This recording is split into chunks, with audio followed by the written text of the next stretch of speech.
Geto Games Ogrē nav pirmā reize. Ka šis pasākums svarīgs ne tikai Ogrē.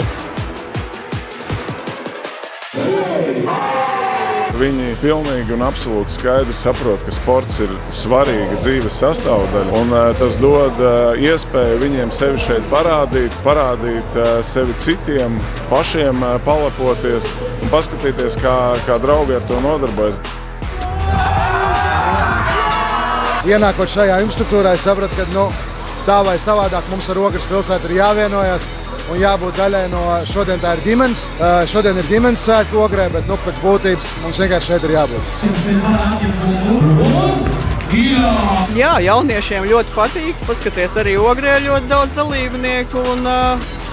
Es vispār uzskatu, ka jauniešiem ir jāsporto, jābūt kustīgiem. Mums Latvijā vajag ļoti gudrus, jaunus cilvēkus, kas ceļ Latvijas tautsēmniecību. Tāpēc esam veseli, esam sportiski, mācamies, izglītojamies un esam Latvijā, lai varētu attīstīt Latviju.